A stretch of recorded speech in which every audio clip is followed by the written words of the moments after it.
One day at the hospital where I am employed, I unexpectedly crossed paths with Jessica, a friend of my mom. With a surprised tone, she questioned my presence, stating that I seemed completely out of place. She warned me that if I came seeking a job, I wouldn't find one, instructing me to go back home. Jessica's unexpected comment left the surrounding doctors in a state of frozen uncertainty. I couldn't fathom what she was implying, hoping it wouldn't escalate into a serious matter that might already be too late to rectify. It appeared Jessica hadn't grasped that making an enemy out of me wasn't wise. However, silence was no longer an option. Addressing Jessica directly, I couldn't help but wonder if she was fearless or simply clueless. With a perplexed look, as if she didn't comprehend the meaning at all, she responded, "Huh? What are you talking about? Let me introduce myself. I am Emily, a 35-year-old mother with an active 7-year-old daughter and a mischievous 1-year-old son. My husband, John, is 2 years younger than me and works diligently as a nurse at the general hospital, caring for patients. I had a job too, but after the birth of our second son, I am currently enjoying maternity leave. Our family recently moved from a cramped 2-bedroom apartment to a second-hand house, bought with a loan. Despite its age, the house has a charming appeal, with a spacious garden for the kids and a soothing view from the rooftop balcony. There's also a lush park nearby where our family spends weekends, turning it into our weekend paradise. The story of Jessica and me began when our daughters, of the same age, started playing together in the park. Jessica, a surgeon at the same hospital where John works, wore designer clothes, and her daughter followed suit in renowned brands. Excited by the coincidence, she expressed a desire to meet my husband, leading to a planned tea gathering at our house. However, upon Jessica's arrival, she displayed blatant rudeness, appraising our belongings and questioning the history of our house. Her impertinent remarks continued during tea, questioning John's choice of being a nurse and suggesting financial instability. Each word cut deep, leaving us at a loss for words. After she left, I apologized sincerely to John for the uncomfortable experience. Concerned, I contemplated keeping some distance from Jessica in the future. John reassured me with a warm smile, suggesting that while it's good to make connections with neighborhood moms, it might be best not to get too involved with Jessica. As time passed, our family experienced new changes. After giving birth to our second son and celebrating his first birthday, I contemplated returning to work. With John's parents providing support with the kids, I found myself with some spare time at the hospital where my husband works, enjoying a hot coffee at the hospital cafe. I'd heard a familiar voice from behind. It was Jessica. "Oh my, isn't that Emily? It's been such a long time." "Hello, Jessica. How have you been?" "Good. What brings you here today? Are you here to see John?" I inquired. "Yes, just some errands. Maybe a job interview or something. It must be tough on just John's income, right?" Her words dripped with sarcasm, and she grinned smugly. Wanting to avoid a troublesome conversation, I responded lightly, "Well, something like that." However, Jessica continued probing with a searching gaze. "This hospital has various stores, right? So where are you working part-time? At the convenience store? Or maybe the restaurant?" After a brief silence, I curtly replied, "Sorry, it's about time for my appointment." I left the cave quickly, moving swiftly through the hospital. I took the elevator to the top floor, heading to the director's office for an important job consultation. After about an hour of discussion, I made my way to the large auditorium of the university for my next appointment. There was an important announcement from the director scheduled that afternoon, with all the hospital staff gathered. On the way to the auditorium, I ran into John. "Oh, John, that's great. After the director's talk, let's go for lunch together," I suggested. "Sounds good. It's a bit of a walk, but how about pasta?" he offered with a smile. "The pasta place behind the hospital sounds good. I haven't been there in a long time. I'm actually looking forward to it." I agree happily. Lunch with my husband at the hospital was a rare treat. In the hallway to the auditorium, I ran into several doctors, engaging in brief conversations while exchanging greetings. John moved ahead quickly, and I followed at a leisurely pace toward the passageway leading to the auditorium. Along the way, I happened to meet some colleague doctors. "Emily, it's really been a while, and I heard you had a child. Congratulations from the bottom of my heart." Warm words of congratulations were exchanged. Another doctor joined in. "Emily, you were such a big help here. We've been in quite a stir since you left," he said with a laugh, hinting at the struggles. Then, another one asked with interest, "Is your return imminent?" Despite such inquiries, the reunion was comforting, filled with nostalgia and relief to see my colleagues well. But the atmosphere quickly changed. Jessica suddenly appeared and asked curiously, "Emily, why are you here? Are you heading to the auditorium by any chance?" "Yes, that's right. I have some business," I responded modestly yet clearly due to the presence of several colleagues. But Jessica's questions only grew.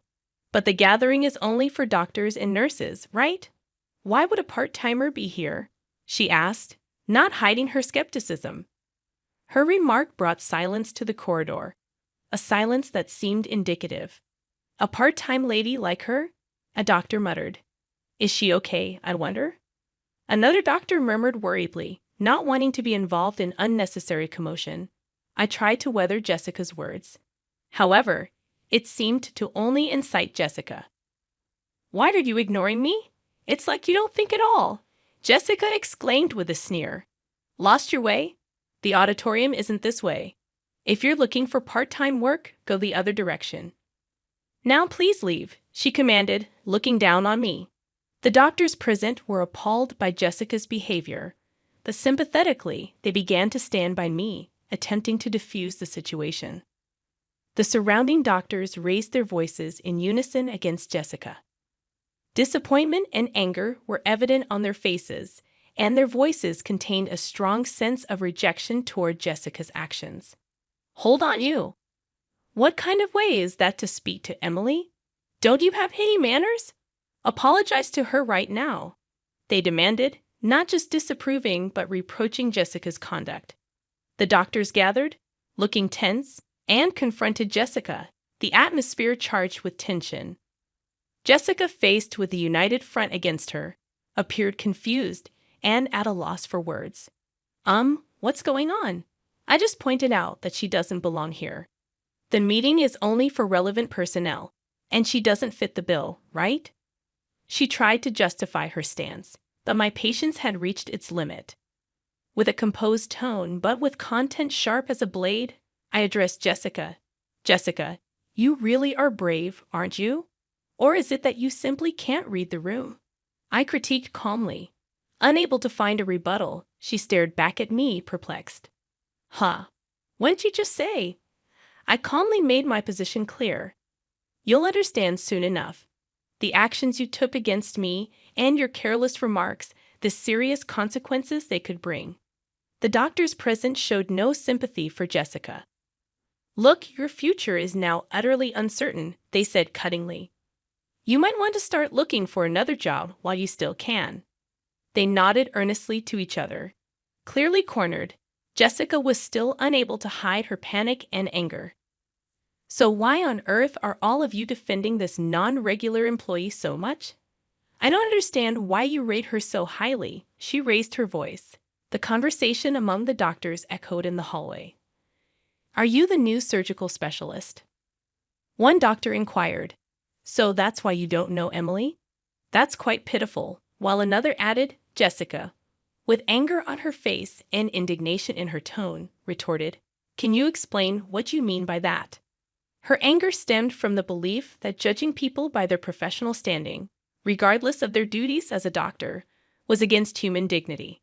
The fact that someone with such values was in our workplace was deeply shocking to me, and I couldn't help but feel distrustful. Jessica seemed unaware, but in fact, I was the very person she should respect the most. The other doctors completely ignored Jessica's questions and left her with cold stares, quietly leaving the scene.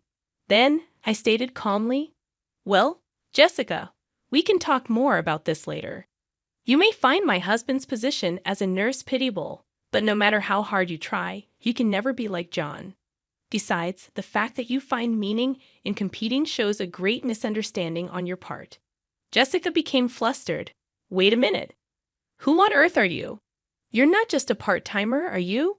She raised her voice. I smiled secretly and replied, as I've already said, you'll come to understand shortly. And with that, I hurried off toward the auditorium. As I entered the auditorium, a large number of doctors had already gathered, and the director stood in front of the screen. Thank you all for gathering here during your busy schedules. Today, I would like to discuss the future direction of our hospital. He began and then proceeded to make an important announcement. Seeing John in the crowd, he approached me and whispered, Emily, good timing. I happened to overhear a bit earlier. Was there some trouble with Jessica? Yes, she did point out something minor, but it's not a big deal, I replied. Interestingly, it seems she has misunderstood me for a part-time worker at this hospital, I replied. John looked incredulous and responded, No way, Emily, as a part-timer? We couldn't help but suppress our laughter at the absurdity of the situation. Amidst this, the director concluded the explanation of the annual business plan and moved on to a significant personnel announcement. As you all know, our hospital is well-staffed with an adequate number of doctors and nurses.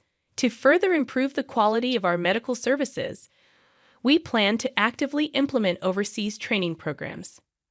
The first training is scheduled in 2 months, and we will select 5 doctors and 5 nurses for it, he declared. This announcement was met with cheers from the attending doctors, and everyone was excited about the prospect. Overseas training meant an excellent opportunity to learn about the latest medical practices in the world. Since it was the hospital's first initiative of its kind since its establishment, everyone's eyes sparkled with the news. The director continued solemnly, yet with an undertone of expectation. Now let's proceed with announcing the names of the rest who have been selected. As he spoke, a silence of mixed tension and anticipation fell, and the names of the chosen 10 were called out one by one. Although John's name was not called this time, his expression did not show disappointment. He quietly watched with a sense of celebration as each selected individual stepped forward.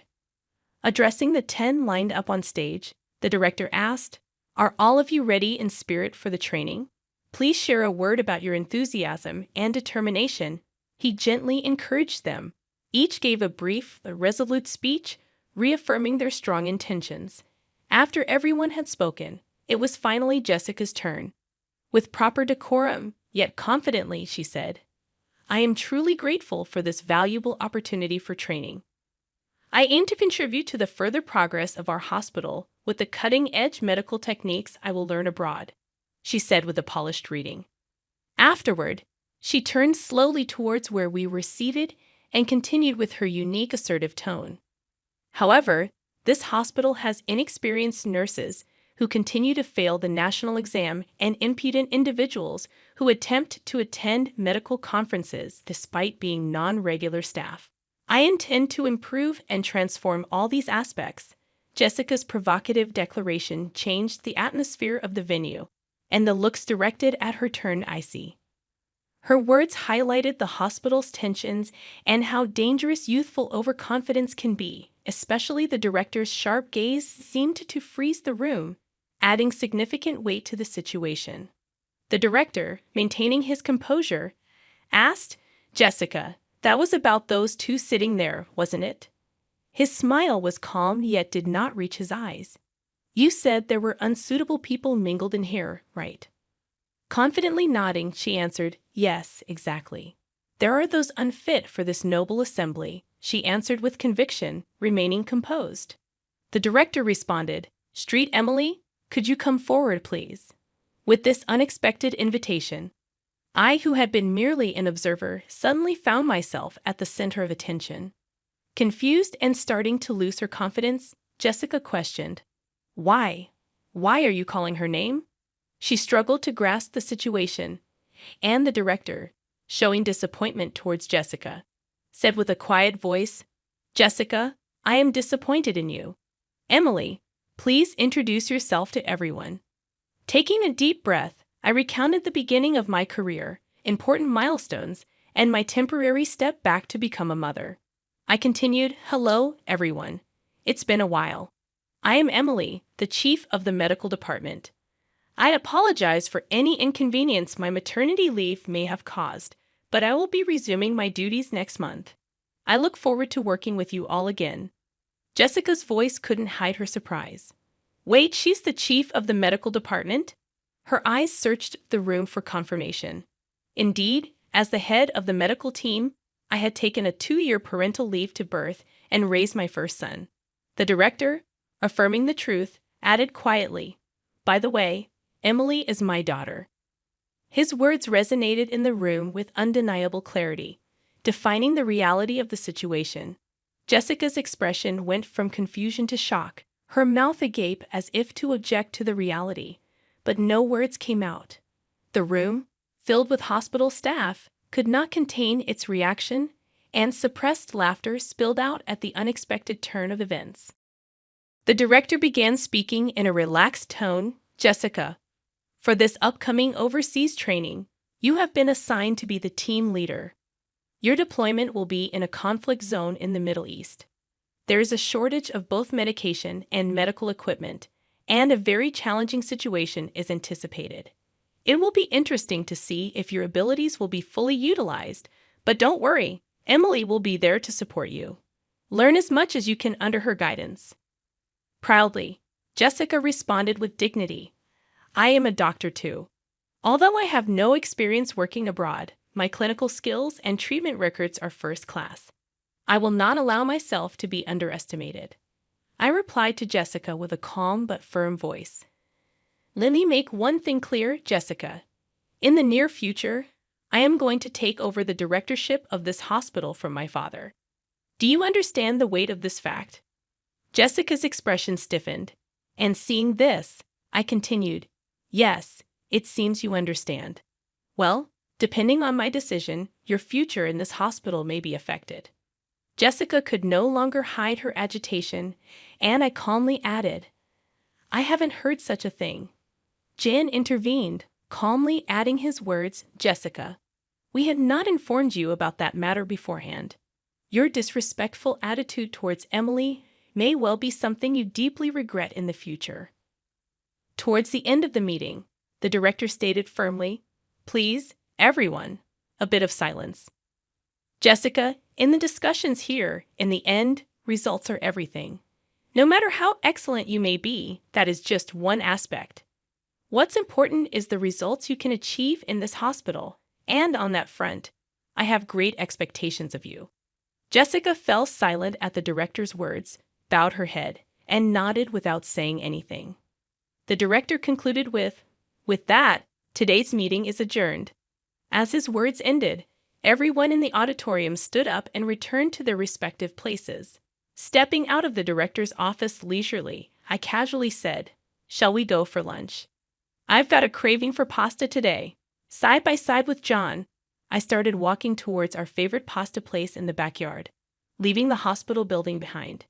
As we were about to pass the small smoking area set up behind the hospital, I spotted Jessica, who appeared to be deep in thought, taking a drag of her cigarette. The moment our eyes met, Jessica awkwardly looked away. At that instant, a sudden event caught our attention. A loud crash sounded, and right before our eyes, a car had rear-ended another in an accident. Jen and I sprang into action immediately. The area was nearly deserted, so it was crucial for us to move quickly to help. "Are you okay?" John called out with concern and quickly checked on the people involved in the accident. One was the driver in the car that was hit, and the other was a pedestrian who happened to be walking by. Jessica also rushed to the accident scene, following us, but seemed overwhelmed by the chaos. Acting on her medical instincts, I began to give directions. "John, quickly get that man into a safe position and check his pulse." Jan moved promptly, following my instructions and beginning his actions. As an emergency nurse, John had been granted special opportunities to accumulate frontline medical experience, including attending surgeries conducted by me. I had trained him rigorously, and he had developed exceptional practical skills. I then directed Jessica with calm and clarity. Jessica, check if that elderly person is bleeding and assess their level of consciousness. However, Jessica seemed paralyzed by the seriousness of the situation, standing still without moving. My voice grew firmer as I insisted, Jessica, do you understand what I'm saying? Please respond quickly. Her voice had a hint of tension as Jessica replied, yes. What should I do? Her panic was evident, and instead of helping, it seemed to add to the confusion at the scene. I rebuked Jessica firmly yet patiently. Don't you know what to do in an emergency? I doubt you're even a surgeon. Jessica responded with an attitude that could be perceived as anger, saying, That's not true. There's nothing I can't do. However, her actions, though active, clearly lacked effective measures, and she was just bustling about the scene. I then looked to John. John, could you measure that elderly person's blood pressure and make sure there's no bleeding? I gave the orders with composure. John promptly replied, Understood, and began to prepare for controlling the situation. The accident scene began to regain some order with a swift response from me and Jan. John spoke to Jessica with an unusual sternness. Jessica, come over here and help, he directed. Jessica complained. What do you mean? A nurse asking for such a thing? But John cut her off. This is no place for someone who can't do anything. If you're not going to be of help in this critical moment where lives are at stake, please step back, he said decisively. Jessica was at a loss for words and stepped back from the scene silently.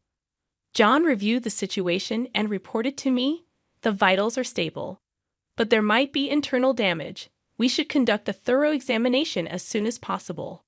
As professionals, they demonstrated readiness to collaborate with other medical staff around them, doing their best for the patients.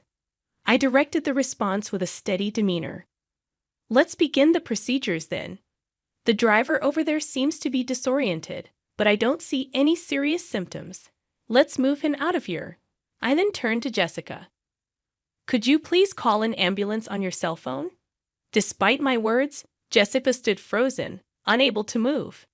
I addressed Jessica with suspicion. Jessica, I'm speaking to you. Do you hear me? Jessica seemed confused, hesitatingly murmuring, what's the number for the ambulance again? Jan intervened. Just give me that phone. He stepped in and took over, arranging for the ambulance. About 5 minutes later, police and fire department personnel arrived, and the once chaotic accident scene started to be sorted out gradually. People gathered, including doctors, department heads, medical students, and even professors. But without being disturbed by this, I spoke to Jessica with calm and stern emphasis on the gravity of the situation. To be frank, Jessica, your actions earlier were more of a hindrance than a help. What exactly can you say you've accomplished? I posed the direct question. Jessica was silent, unable to answer. In the medical field, every minute, every second can determine the outcome. This is not a place to protect your ego. Jessica's voice was barely audible as she apologized, I'm sorry. The crowd at the accident scene quietly observed their exchange, and the director himself was also present. Jessica just seemed out of place and embarrassed. I continued, addressing Jessica, You've looked down on Jan as just a nurse, but the fact is your positions are different. There's no meaning in comparing you and John. He is one of the most competent nurses in this hospital. Can't you see now how powerless and insufficient your actions were in this situation? I confronted Jessica with the truth. Jessica retorted somewhat stubbornly, If I had more experience in emergency situations, I could handle it perfectly well. But John sensed the uncertainty behind her words and calmly exposed her vanity. You're always driven by a desire to have your accomplishments recognized. However, contrary to the superficial appraisal, your actual skills in the field are still immature. You've just demonstrated that fact yourself, he asserted. He continued, adding insult to injury.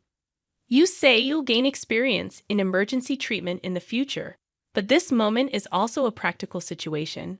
Given your current state, it's unlikely you'll have further opportunities to experience the field in the future. Jessica's confidence began to show cracks, and she seemed on the verge of tears, conscious of the surrounding eyes. Yet, the medical field, dealing with lives, demands proper judgment and strictness. Therefore, I had to convey a decision that would impact Jessica's future. Jessica, I regret to say this, but your name will be removed from the Overseas Training Program candidate list, I declared. Jessica was taken aback. I looked to the director for confirmation. Father, this decision is acceptable, correct? The director nodded deeply. No problem. This incident has given me a clear understanding of her. We have always selected trainees based on their grades, but it may be necessary to reconsider our selection system in light of this. His quiet but firm response marked a moment that signified a complete defeat for Jessica. With a calm but resolute voice, I advised Jessica, it's important for you to relearn from the basics. Only then will you have the right to compete at the same level as John. Also, take to heart the dangers of judging a person's worth by their appearance. While I considered letting you go from the workplace, I have decided to give you one more chance, the last chance. Make the most of this opportunity and show us your full effort. I advised Jessica, sternly yet justly. Afterward, they quietly left the scene, but the looks from the doctors around Jessica were cold, filled with disappointment and disapproval. Their evaluation of her future was seemingly already set. Weeks passed, and the long-awaited departure day for the overseas training arrived. Jen and I headed to the airport, excited to acquire new knowledge and experience. As for Jessica, I had heard that she resigned from the hospital just a month after the incident. She couldn't endure the cold stares of those around her and ultimately chose to prioritize her pride. Personally, I thought that it was for the best. A doctor who puts pride at the forefront doesn't deserve to hold patients' lives in their hands, and no one would want to entrust their life to such a person. On the way to the airport, I spoke to John with words filled with hope. John, let's use our abilities to turn this hospital into one of the most renowned places in the world. Jen, sharing that passion and reaffirming his determination, replied, That's right. I need to work even harder and obtain my medical license as soon as possible. And so I quietly vowed to myself once more my unwavering resolve as a doctor to fulfill my duties.